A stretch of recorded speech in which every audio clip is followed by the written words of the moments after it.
first of 7 news in Florida's capital city, covering every corner of the Big Bend.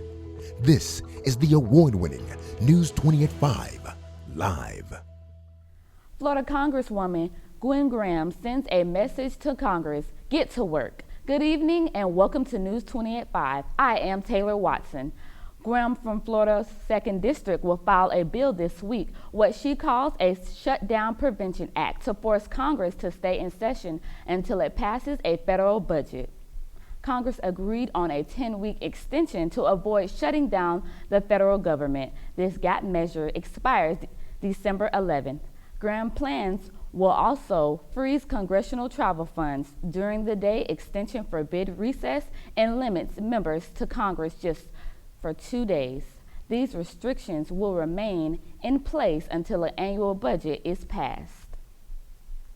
Florida Representative Matt Gaetz introduced a proposal to the House Criminal Justice Subcommittee allowing citizens to openly carry firearms. This proposal was approved on an 8-4 vote.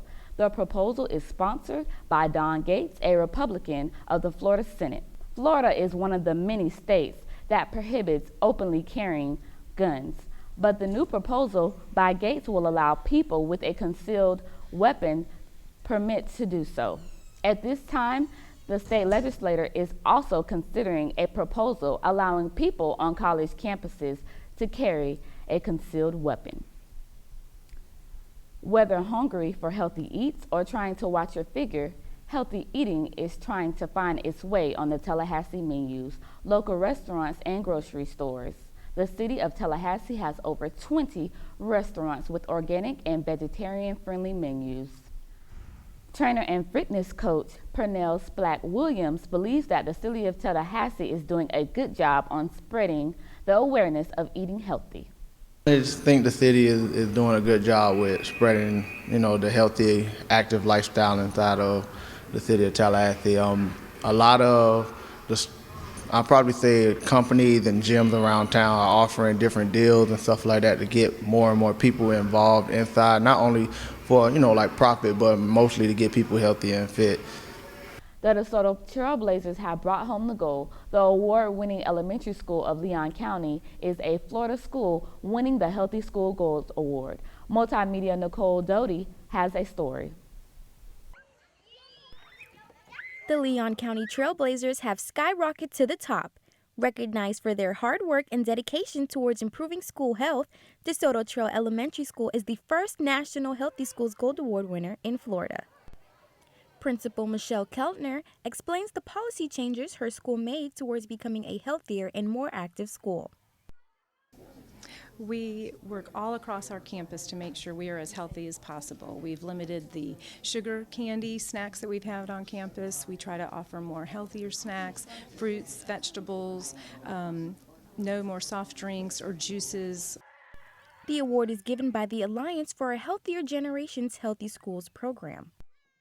Along with receiving the first National Healthy Schools Gold Award, DeSoto Trail is also a 2015 award recipient of Let's Move, a program developed by First Lady Michelle Obama to help solve the epidemic of child obesity within a generation.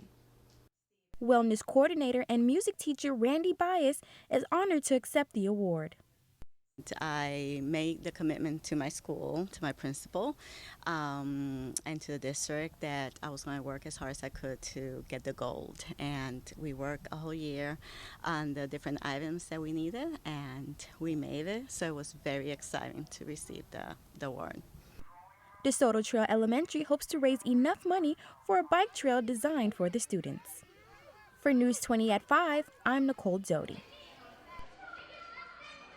According to the Alliance for a Healthier Generation, healthy kids have higher attendance rates, higher test scores, and better behavior in class. The Trailblazers have been a good grade school since its opening in 1998. Florida State students, faculty, and staff are getting a rude awakening, receiving the news of FSU becoming a breathe-easy zone with the enforcement of a new campus-wide ban on smoking. After the many years of the university being allowed to smoke on campus, some students feel that banning the right wouldn't be very effective. Campus is so large and so much of it is outside.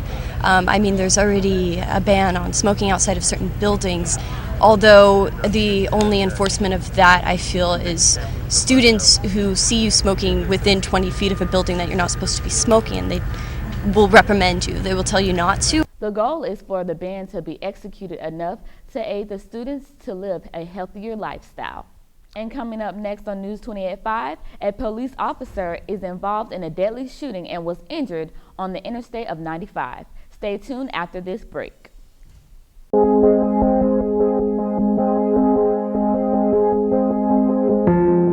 Every day, our brave troops and their families stand up for us. For years, we've asked so much of so few. Now we have a chance to serve these heroes. To give time, offer comfort, or lend a hand. To ease the burden on a military family. Let's honor their service by volunteering ours. Welcome back to News 28.5. I'm Taylor Watson. An early morning shooting leaves one dead and another in the hospital. In northwest Miami, Florida, off Interstate 95 southbound was shut down between 119th Street and 125th Street due to a deadly shooting, leaving one man dead and an officer in the hospital. According to police officials, the shooting happened around 5 a.m. in the 1900 interchange. Miami-Dade police found a taxi just beyond the crime scene tape near the 119th southbound entrance ramp, but its involvement is still under investigation. The officer involved, whose name is still unknown, has been transported to the Jackson Memorial Hospital and is expected to be okay. A man faces charges for a crime he committed at a mosque. CNN multimedia journalist tells us more. 52-year-old James Remington enters a Parma municipal courtroom Friday facing a charge of ethnic intimidation. James Remington did violate section 290321, aggravated menacing by reason of race, color, religion, or national origin. Remington is accused of driving to the Islamic Community Center on Thursday, the first day of a 4-day religious celebration, and asking to go inside. By all means, everybody's welcome to come, but the way he approached the mosque was different than most. Police say Remington started calling worshipers child molesters and terrorists. He was turned away and appeared to be reaching for what some believed to be a weapon in his car. When they took him into custody, they found a hatchet inside of his vehicle in the location where he had been reaching at when he was dealing with the official from the mosque. No one was at Remington's home Friday afternoon. He told the court he was the sole caretaker of a 14-year-old daughter and that he was essentially unemployed. Remington's neighbors here in the duplex where he lives are in fact practicing Muslims. Some of their family members were at the mosque when he initiated the disruption on Thursday. Do you understand all of those rights? Remington pleaded not guilty to the charge of fifth-degree felony. His bond set at $5,000. We're simply not going to tolerate an individual taking it upon himself to go over there and intimidate and threaten and harass people trying to practice their religion. The incident comes at the same time that the Muslim relations and cultures are being brought in the 2016 elections. Despite not touching down in the United States, Hurricane Wahine made a major impact on the East Coast. Record rainfall is hitting South Carolina hard. Some areas have been slammed with 24 inches of rain, leading to historic flooding and dangerous conditions. What I got on my body is what we have. Pretty much everybody down that hill there has lost everything this morning. Our vehicles, our clothes, our everything. We still have our lives. We still have our lives. The National Guard emergency personnel have been sent to do all they can to rescue residents and keep them safe. Stay tuned because we have more news coming your way after the break. You're watching News 20 at 5. Remember when imagination could take us anywhere? It still can.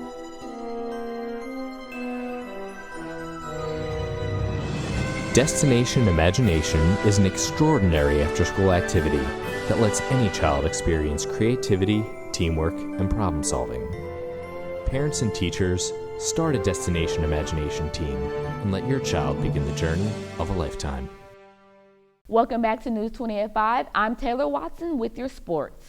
The Florida A&M football team is getting sent to take on the Delaware State Hornets Saturday as they both are seeking out their first wins of the 2015 season. FAMU head coach Alex Wood says that they will not take the Hornets lightly at this homecoming game and will be intense. Homecoming this week. Delaware State's coming to town. They're in a similar situation, looking for a win, for 2015, and so it'll be exciting. It'll be a good game. We're not taking anything for granted. They got a good football team. They'll play hard. They've shown that on film, obviously. So we'll be prepared, ready to go. A boxing legend has received yet another honor for a hitting hard career. Boxing legend and civil rights leader Muhammad Ali is now the center of attention of yet another legacy. Sports Illustrated magazine is rededicating its Legacy of Life award to 73-year-old Ali by now naming it the Sports Illustrated Muhammad Ali Legacy Award. Many athletes who are friends of Ali's, as well as admired him, had many great things to say about his legacy as an athlete and his character as a person. Tonight, it's going to be recognized all over the world, and one of the most prestigious awards in the world is named the Muhammad Ali Legacy Award from Sports Illustrated. We needed that. Boxing needed that. The earth needed it. The award honors former athletes and sports figures from across the globe who possess sportsmanship, leadership, and philanthropy. But I wasn't fighting Muhammad because I wanted to win a trophy. I fought him for two reasons, because I liked him and he needed some money and I needed some money. But I didn't fight him to try to kill him, to hurt him, because he was my friend. Ali will be featured on the cover for the 39th time when the latest Sports Illustrated issue comes out. For News 20 at 5, I'm Travis Milton.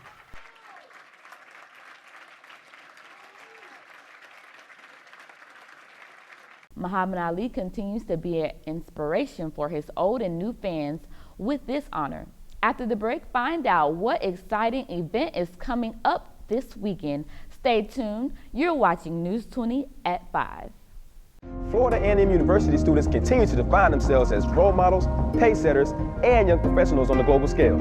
Choosing FAMU has helped me to discover the world. I've had the opportunity to help America's deployed military families by educating their children in Spain, Italy, Germany, Switzerland, France, Austria. So how many stamps do you have in your passport? A lot. For more information about Camp Adventure and our other programs, visit discoverfamu.com. Tallahassee's own North Florida Fair is back in town for the 47th year, up and running. More than 50 rides, a petting zoo, and all of your favorite carnival food. But this year, the fair presents its feature with Monomanics, a group of experienced motorcyclists who perform death-threatening tricks on a wire inside a metal spear. Every year, before the fair opens up, the Florida Department of Agriculture inspects each ride to ensure its safety for the guest. The fair kicks off tomorrow, November 5th at 5 p.m. and will run until November 15th. For ticket prices and the event schedule, visit northfloridafair.com. Well, that's going to be all on today's show. Don't forget to visit our website at FAMUTVnews.com. Until next time, this is News 20 at 5. I am Taylor Watson. Have a great evening.